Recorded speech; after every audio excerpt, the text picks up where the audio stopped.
السلام علیکم۔ ہاں جی ویور، کیا حال چال ہے؟ ٹھیک ٹھاک ہے؟ اور سنا سب خیر خیریت ہے؟ ہاں جی، اور ساری خیر خیریت ہے؟ ٹھیک ہے آپ؟ اور کیا مزاج ہیں؟ ٹھیک ٹھاک ہے سب؟ خیر خیریت ہو گئے؟ اپنے اہل علاقہ کا، اپنے محلے داروں کا خیال رکھیے، میرا خیال ہے آپ ٹھیک ہی ہوں گے، دعا ہے میری آپ سب کو۔ ہاں جی، بات کرتے ہیں کہ پاکستان میں اب کیا ہونے جا رہا ہے۔ پاکستان میں اب یہ ہونے جا رہا ہے کہ آٹا چینی والے وہ پکڑے جا رہے ہیں، اور دیکھیں اب کیا ہوتا ہے۔ میرے خیال میں کہ پاکستان میں جتنے بھی لوگ ہیں، میں سمجھتا ہوں کہ یہ جتنے بھی لوگ ہیں پاکستان میں جو حکومت میں بیٹھے ہیں یا حکومت کے کرتے ہیں، جو سسٹم کو چلا رہے ہیں، اس مشینری کو چلا رہے ہیں، اسٹیٹ کی مشینری کو، یہ جتنے بھی ہیں یہ سارے ہی کرپٹ ہیں۔ اور میں سمجھتا ہوں کہ پاکستان کی بدقسمتی ہے، اور پاکستان میں ایک ایسا لمحہ نہیں ہے کہ جب انہوں نے پاکستان میں کرپشن نہ کی ہو۔ یہ 1947 سے لے کر مثال کے طور پہ اب تک یہ مختلف فیملیوں کے لوگ ہیں، پاکستان کو لوٹ رہے ہیں، گھسوٹ رہے ہیں، اور پاکستان کو مختلف مرحلوں طریقے سے مثال کے طور پہ نچوڑ کے انہوں نے رکھ دیا، نیبو سے بھی زیادہ نچوڑ دیا۔ نیبو کا تو پھر بھی وہ کور بچ جاتا ہے، وہ بھی نہیں چھوڑتے۔ تو مجھے تو یقین یعنی بڑی شرم آئی جب یہ دیکھا تو کہ یہاں پہ آٹا چینی میں کرپشن ہو رہی ہے، اس کے بعد میڈیسن میں وہ کرپشن کا اسکینڈل ہے۔ تو اس طرح پاکستان میں کوئی جگہ نہیں ہے جہاں پہ کرپشن نہیں۔ اصل میں یہ لوگ جو ہوتے ہیں نا پاکستان میں، نان ویژن لوگ ہوتے ہیں۔ نان ویژن جس کنٹری میں اس طرح کے لوگ ہوں، وہ اسٹیٹ کبھی بھی دنیا کی ترقی یافتہ اسٹیٹ نہیں بن سکتی۔ آپ سنگاپور میں لگا لیں، سنگاپور میں لوگ ہوں یا ملیشیا میں لوگ ہوں تو وہ تو دوسرے دن ان کی اسٹیٹ بیٹھ جائے گی۔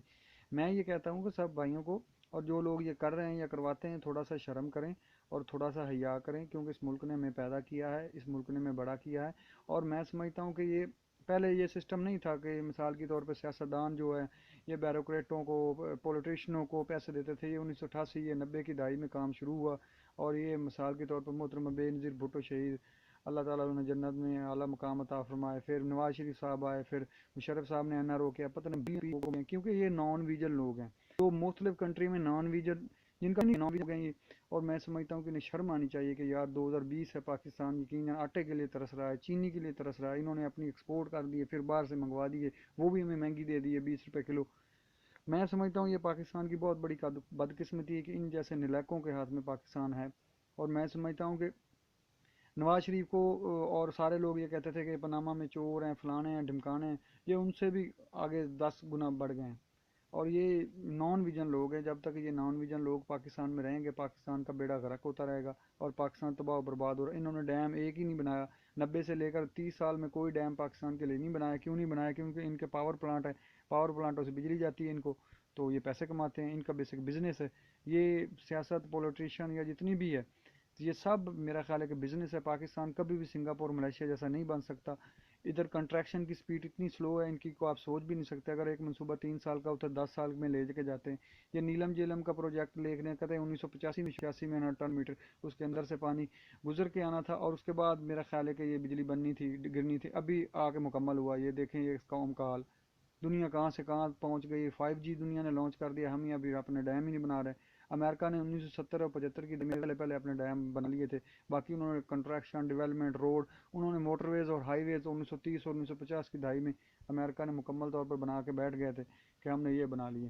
تو یہاں پہ مصیبت یہ ہے کہ پاکستان میں سب سے بڑا ہے تعلیم، اپنے تعلیمی ڈھانچے کو مضبوط کریں، جو پرائمری اسکول سے لے کر 5ویں اسکول بند ہے گورنمنٹ کے، بچوں کو ادھر داخل کروائیں۔ اور میں سمجھتا ہوں جب تک آپ تعلیمی نظام کو مضبوط نہیں ڈھانچہ کریں گے، آپ کا ملک کبھی بھی ترقی نہیں کر سکتا۔ اپنے تعلیمی نظام کو جو ہے نا آپ مضبوط کریں۔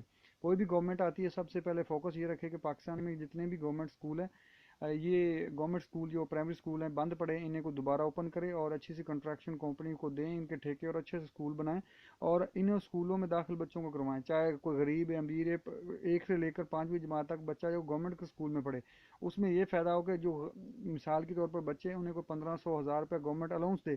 پھر دیکھیں پاکستان میں ہر بندہ اپنے بچوں کو پڑھائے گا، 1000 روپے الاؤنس آپ دیں گے، اس میں زیادہ نہیں۔ آپ اگر 3% یا 4% تعلیم کا بجٹ رکھتے ہیں تو آپ اسے 10% کر دیں۔ میری تو حکومت سے گزارش ہے، پی آئی اے، ریلوے، اسٹیل مل سے جان چھڑوا کے انہیں ہر سال ہمیں پیسے دیتے ہیں چلانے کے لیے، یہی پیسہ آپ تعلیم اور ہیلتھ پہ خرچ کریں تو میں سمجھتا ہوں پاکستان بہت ترقی کرے گا، اور پاکستان دنیا کی بہترین کنٹری بن سکتا ہے 2030 تک۔ اپنے ویژن یہ رکھنا ہے کہ پاکستان میں ٹیلنٹ کی کوئی کمی نہیں، لیکن مصیبت یہ ہے کہ پاکستان میں کرپشن اتنی زیادہ ہے، کوئی کسی کو صورت ہی نہیں لینے دیتا۔ مثال کے طور پر پرائیویٹ اسکول ہے، ابھی یہ سارے اسکول بند ہیں، تو ان کے فون آ رہے ہیں جی ہمیں فیسیں جمع کراؤ، ہمیں یہ چیزیں جمع کروا کے جاؤ۔ یار غریب آدمی کہاں سے جمع کرائے ان کو؟ مجھے یہ بتائیں پہلے۔ ادھر آٹا نہیں مل رہا، چینی نہیں مل رہی، ان کو اسکولوں والوں کو پڑی ہوئی کہ آئیں بھائی آپ کے دوسرا اسکول میں پیسے جمع کرا کے جائیں، وہ ماں باپ کو فون کر رہے ہیں، اگر باپ تھوڑے بہت کام کرنے دیہڑی جاتے پیچھے ماں کو 10 فون آ جاتے ہیں، اور کہاں یہ لوگ غریب جائیں۔ اور دوسری بات یہ کہ پاکستان میں اس وقت میں سمجھتا ہوں کہ ہم کہتے تھے نواز شریف صاحب کو بہت کرپٹ ہیں، یہ تو ان سے بھی بڑے کرپٹ ہیں۔ تو کوئی بھی چیز آپ جب تک لیٹ، کوئی بھی منصوبہ ہے، مثال کے طور پر آپ لیٹ جتنا کرتے جائیں گے اتنا ہی ٹھیکیداروں کو فائدہ ہوگا، کیونکہ پاکستان میں کنسٹرکشن کی انڈیا سے زیادہ اور چائنا سے زیادہ سلو سپیڈ ہے پاکستان میں کسی بھی چیز کی، وہ بننے میں اتنی دیر لگا دیتے ہیں کہ آپ کی سوچ ہے۔ سنگاپور کا پاکستان سے کیا مقابلہ؟ سنگاپور میں یہ لوگ ایسے بیٹھے ہیں کہ دنیا کے بڑی بڑی بڑے بڑے ایئرپورٹ ڈیولپمنٹ کر رہے ہیں، وہ نقشے بنا کے دے رہے ہیں، وہ چیزیں بنا کے دے رہے ہیں۔ ہم ہمارے ملک سے گئے ہوئے لوگ جو ہیں مثال کے طور پہ یہ کر رہے ہیں۔ سنگاپور کی پورٹ پاکستان کے آدمی نے، میں نام بتانا چاہتا ہوں، ایڈمرل منصور میرا خیال ہے نام ہے اس نے ڈیولپمنٹ کی ہے پاکستان کی، سنگاپور پورٹ کا نقشہ بنا کے انہیں دیا تھا۔ سنگاپور، پاکستان میں ٹیلنٹ کی کوئی کمی نہیں، لیکن یہ مافیا کسی کو کام ہی نہیں کرنے دیتا۔ یہ چینی میں گھس گیا، دوائیوں میں گھس گیا جناب جی، وہ آٹے والے بحرانوں میں گھس گئے جناب جی، وہ بگاس سے بجلی بنا کے دے کے آگے فرنا سائل کے پیسے لے رہے ہیں۔ یہ پاکستان میں بیسک انہوں نے بزنس بنایا ہوا۔ یا اللہ، میں تو کہتا ہوں ان مصیبتوں سے پاکستان کی جان چھڑوائے، یہ کرپٹ چوروں سے، ان کے سارے آف شور کمپنی ہیں، ان سب کی جتنے بھی لوگ ہیں ان سب کے آف شور کمپنی ہیں۔ آپ دیکھ لیں کہ 425 بندے تھے، جس میں نواز شریف، عمران خان اور جہانگیر ترین اور علیم خان اور 5-6 بندے میرا خیال ہے کہ ہوئے ہیں، باقی سب کہاں ہیں؟ باقی سب چھپے ہوئے ہیں جی، ہم بزنس مین ہیں، ہم بزنس مین ہیں، یہی ڈھنڈورا پیٹ رہے ہیں کہ ہم بزنس مین ہیں، ہم انویسٹمنٹ نہیں لائیں گے، ہم یہ نہیں کریں گے، ہم وہ نہیں کریں گے۔ آپ کا تو پیسہ سارا باہر ہے، دبئی میں، امریکہ میں، کینیڈا میں۔ پاکستان اگر ان ملکوں سے ڈیٹیل لیتا تو پاکستان کو ڈیٹیل نہیں ملے گی آلموسٹ۔ تو کوئی بھی ملک اپنا سیکرٹ جو اس قسم کی چیزیں نہیں دیتا۔ تو یہ مصیبت ہے پاکستان کے لیے، بہت بڑے، یہ سرمایہ دار پاکستان کی مصیبت ہے۔ اور یہ میں سمجھتا ہوں کہ پاکستان کے اوپر اور میں گلے کی ہڈی ہیں یہ لوگ۔ یہ مافیا جو ہے پاکستان کا گلے کی ہڈی ہے، شوگر مافیا ہے، میڈیسن مافیا ہے، چینی مافیا ہے، ڈیم نہ بنانے والا مافیا ہے، یہ ہر قسم کا مافیا، ٹرانسپورٹ کا مافیا ہے، ریلوے کو نہیں صحیح ہونے دیتے ٹرانسپورٹ والے۔ تو یہ سمجھتا ہوں کہ میں سمجھتا ہوں کہ شیخ رشید صاحب سے گزارش ہے، یا حکومت سے گزارش ہے، 2020 جا رہا ہے، آپ بہت ٹائم آپ نے ضائع کر دیے، پچھلی گورنمنٹ نے بھی ٹائم اپنے ضائع ہی کرتے جا رہے ہیں۔ کوئی ہائی سپیڈ ریلوے سسٹم بچھائیے، اس ریلوے پھٹیچر ریلوے سے جان چھڑوائیے۔ اور میں سمجھتا ہوں کہ 100 سال پرانے آپ کے برج ہیں، آپ ایک برج نہیں ڈیولپمنٹ کر سکے، ریلوے ٹریک نہیں صحیح کر سکے اپنے۔ جنوبی کوریا نے بلٹ ٹرین بنا لی ہے، جاپان نے بلٹ ٹرین بنا لی ہے، بھارت اب احمد آباد سے دلی تک بلٹ ٹرین بنا رہا ہے۔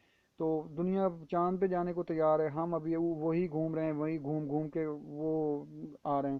تو میں سمجھتا ہوں پاکستان کو ترقی کے لیے کنسٹرکشن میں سپیڈ اپ کرنا چاہیے، کوئی بھی منصوبہ ہے اسے جلدی سے جلد مکمل کرنا چاہیے، یہ نہیں کہ پانی میں مدانی ڈال کے بیٹھے رہو بس 10 سال وہ منصوبہ ہی نہیں مکمل ہونا۔ کوئی منصوبے ایسے ہیں جیسے 2 ارب کی 50 ارب کی مٹی بڑھ جاتی ہے، تو یہ مثال کے طور پر سوچنے کی بات ہے۔ نیا بیچارہ وہ تو کاغذ پھول پھول کے تھک جاتا ہے، کہاں گئے کہاں گئے کہاں گئے۔ تو میں سمجھتا ہوں سب سے پہلے آپ نے اپنے اندر ویژن بنانا ہے۔ پاکستان میں سب کا ویژن یہی ہے کہ ہم نے پرائم منسٹر سے 100 سالہ لیز لینی ہے، گورنمنٹ کی زمین جہاں پہ پڑی ہے وہ لینی ہے، اور ہم نے اپنے قرضے معاف کرانے ہیں، ہم نے اپنے لون معاف کرانے ہیں، ہم نے پتہ نہیں داڑھ کی درد کی دوائی لینی ہے، ہم نے سیر پیڑ کی دوائی لینی ہے۔ تو یہ تھوڑا سا شرم کریں سرمایہ دار جتنے بھی ہیں پاکستان کے، تو یہ سب جتنے بھی ہیں میں سمجھتا ہوں بھارت کے بزنس مین، اور آپ سے آپ کا جو کیا جائے نا مباحثہ آپ کا سیاستدانوں کو اور بھارت کے مطلب بزنس مینوں کو، آپ ان کو چلی بھرنی ہے۔ وہ مثال کی طور پر انہوں نے کوئی کرپشن سے پیسہ، آپ جتنے بھی سیاست ہیں بزنس مین، آپ نے فیکٹریوں پہ لون لے کے واپس نہیں گورنمنٹ کو دیے، آپ نے جناب سیاست سے جا کے پیسے معاف کرائے ہیں، آپ نے پتہ نہیں کیا کیا الٹے کام پاکستان میں ایسے بنا کے گئے ہیں، جو آنے والی نسلیں ہی ایسے کرتی جائیں گی تو پاکستان تباہ ہو جائے گا۔ اور جہاں تک میں سمجھتا ہوں کہ پاکستان میں یہ ابھی ایک نئی ڈیولپمنٹ آئی ہے کہ جنرل عاصم باجوہ صاحب جو اطلاعات و نشریات کے منسٹر بن گیا ہے، میں سمجھتا ہوں کہ یہ اچھی بات نہیں ہے، مجھے تو پسند نہیں آئی، باقی کسی کو پسند آئے وہ علیحدہ بات ہے۔ میرا خیال کہ پاکستان کے جتنے بھی ایم این ایز ہیں یا ایم پی ایز ہیں انہیں تھوڑا سا میرا خیال کرنا چاہیے۔ اگر وہ ووٹ لوگوں سے لیتے ہیں تو اتنی اہلیت ہی نہیں کہ وہ اطلاعات و نشریات کی منسٹری چلا سکیں۔ آپ کو میرا خیال ہے شرم ہی نہیں آتی ہے کہ ہر کام آپ کو فوج نہیں آ کے بتانا ہے؟ پاک آرمی ایک مقدس ادارہ ہے، اسے اپنا کام کرنے دیں، آپ اپنا کام کریں۔ اور میں سمجھتا ہوں یہ جو ہمارے سیاستدان ہیں یہ جان بوجھ کے ایسے الٹے کام کرتے ہیں۔ آپ کو ضرورت کیا ہے؟ فردوس چوان صاحب گئی ہیں تو اس کے بعد آپ اس کو لگائیں، کیا کہتے ہیں، کوئی 400 اتنے ایم این ایز ہیں، اتنے ایم پی ایز آپ کے پاس ہیں، مشینری ہے، آپ کے پاس بندہ ہی کوئی نہیں ہے کہ آپ اسے کسی کو منسٹری یہ دے سکیں۔ میرا خیال ہے فوج کو بھی چیزوں کا خیال کرنا چاہیے کہ اس طرح مسئلہ کہ اداروں کا بھی امیج جو ہوتا ہے نا خراب ہوتا ہے۔ تو یہ بھی خیال رکھنا چاہیے کہ اطلاعات و نشریات کی منسٹری یار کیا کرنی ہے، یہ کوئی منسٹری ہے یار؟ سارا دن بکواس آ کے میڈیا پہ کرنا ہوتا ہے، جھوٹ ہی بولنا ہے سارا دن۔ تو میں سمجھتا ہوں کہ یہ یا اچھی لگتی تھی فواد چودھری صاحب کو دوبارہ دے دیتے تو وہ اچھی بات تھی، کیونکہ بولنا ہی سارا دن بس ہے میڈیا پہ آ کے فالتو ہی بولنا ہے، آ کے کام کی تو بات نہیں ہونی کوئی۔ تو یہ چیزیں کا خیال رکھیں تھوڑا سا۔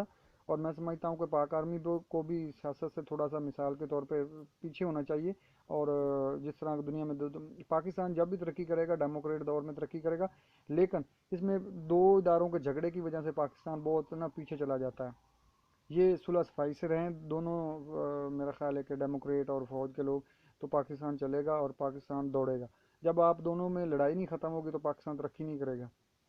اس کو لانا اس کو نہیں لانا یار، نہ جانے ووٹ یہ لیتے ہیں، یہ جانے یہ ان کا کام جانے۔ اور میں سمجھتا ہوں کہ پاکستان میں الیکشن کمیشن ایک مضبوط بنانا چاہیے، اچھا ہونا چاہیے۔ جب الیکشن ہوتے ہیں تو شور مچنا شروع ہو جاتا ہے، ایجنسیز آ گئی، فلانا آ گیا، ڈھمکانا آ گیا۔ تو یہ سارے جو ہے نا میرا خیال ہے کہ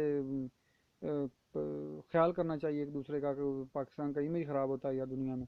اور دوسری بات یہ کہ پاکستان میں یار کس چیز کی کمی ہے؟ ایگریکلچر یہ ملک ہے، زراعت والا یہ ملک ہے، یہ جناب جی ہر چیز اس میں ہے۔ ڈیم آپ بنا نہیں سکتے، پانی آپ کا اتنا ضائع ہو رہا ہے۔ یورپ میں Macedonia, Slovenia, Czechoslovakia, Montenegro, کس ملک کا نام لوں، کرویشیا، اس کے برابر ہماری معیشت نہیں۔ اذربائیجان 80 لاکھ بندہ ہے، ان کا مان دیکھے، سنگاپور دیکھ لے، ملیشیا دیکھ لے۔ یار کوئی تھوڑا سا سیکھیں، قرضے سے جان چھڑانے سے بہتر ہے جو ادارے آپ کے سبسڈی پہ چل رہے ہیں، ریلوے، پی آئی اے، اسٹیل مل، ان سے جان چھڑوا لیں۔ آپ 1,000 ارب روپے باجے آپ تعلیم پہ لگا دیں، ہیلتھ پہ لگا دیں، کہاں پہ لگا دیں، کیونکہ گورنمنٹ کے پاس اتنا پیسہ نہیں ہے۔ ہمارا خرچہ ہے تقریباً 10,000 ارب روپے، ہمارا بجٹ جو ٹیکس اکٹھا ہوتا ہے وہ آتا ہے سارا 5-6 ہزار ارب روپے۔ تو اس سے 4,000 ارب روپے کا شارٹ فال ہوتا ہے، ہم بیرون ملکوں سے قرضے لے کے ان کو چلاتے ہیں۔ تو بہتر نہیں ان کو پرائیویٹ کر دیں، دنیا میں ایسے وہ ادارے پرائیویٹ ہوئے ہیں تو پرائیویٹ کریں ان کو، اس سے بہتری ہے۔ آپ اس سے چلا سکتے ہیں اپنی اسٹیٹ کو۔ اور دنیا میں دیکھیں کہ یہ جو مافیا بیٹھا ہے، یہ کراچی میں کوئی زمینیں لاٹ کروا لیتا ہے، کوئی کہاں لاٹ کروا لیتا ہے۔ جو زمینیں لاٹ ہوئی ہیں، کوئی میرا خیال ہے کوئی 2,000 ایکڑ سے لی ہوگی، کسی نے 5,000 ایکڑ سے لی ہوگی۔ خدا کا خوف کریں، ملک کو مثال کے تو اتنا نہ لوٹیں۔ تو میں سمجھتا ہوں پاکستان میں جتنا بھی مافیا ہے، چاہے وہ ریل اسٹیٹ میں ہو، دوائیوں میں ہو، میڈیسن میں ہو، امیر طبقے نے پاکستان کی جو ہے نا مثال کے طور پہ بہت نا ٹھکائی کی ہے۔ اور اس ملک پہ تھوڑا سا ترس کریں۔ جہانگیر ترین صاحبہ پھڑے جائیں گے، اس کے بعد وہ خسرو بختیار صاحب پھڑے جائیں گے، پکڑے جائیں گے، نیب انہیں اٹھا کے لے جائے گی، کبھی نواز شریف کو لے جائے گی، کبھی شہباز شریف کو لے جائے گی، کبھی مریم نواز کو لے جائے گی۔ لوگ خدا کی قسم صبح آتے ہیں، میں آتا ہوں یہاں پہ کام پہ، صبح آتا ہوں، یہ لوگ کہاں جا رہے ہوتے ہیں، نیب کے ساتھ پیشیاں ہوتی ہے، نواز شریف صاحب جا رہے ہیں پیشیاں۔ یار اتنا اللہ تعالیٰ نے آپ کو دیا، دفع کریں، یہ کوئی کام ہے یار؟ اگر نہیں آپ کا سے ملک چل سکتا تو آپ بہتر ہے آپ گھر بیٹھ جائیں، دفع کرو، اپنے کام کو دیکھیں، یہ جانیں ان کا کام جانیں۔ اور پاکستان میں سکون ہی نہیں ہے کسی کو یار، کوئی 50-50 فیکٹریوں کے مالک ہیں، کوئی 100 فیکٹری کو، یقین جانے غریب بندے کو پاکستان میں اس وقت روٹی نہیں مل رہی، لوگ سڑکوں پہ کھڑے ہو کے بھیک مانگ رہے ہیں۔ اور 50-50 فیکٹریوں کے مالک ہیں، پھر بھی کوئی سیاست میں گھسے ہوئے ہیں، کوئی بیوروکریسی میں گھسے ہوئے ہیں، کوئی جناب جی وہ کیا کہتے ہیں کہ انٹیریئر منسٹری میں گھسے ہوئے ہیں، کوئی جناب جی اور پیٹرولیم میں گھسے ہوئے ہیں۔ کس طرح سے ہمارا کوئی نہ جگاڑ لگ جائے۔ تھوڑا سا خیال کریں پاکستان کا، پاکستان کو سنگاپور ملیشیا بننے دیں۔ اور میں سمجھتا ہوں کہ میں آگے انشاءاللہ پاک بھارت تعلقات پہ بھی بات کروں گا، کشمیر پہ بھی بات کروں گا، کس طرح ہم نے کرنا ہے کشمیر کا معاملہ، اور کس طرح بھارت سے بات کرنی ہے، یہ بھی بات کروں گا۔ اللہ حافظ۔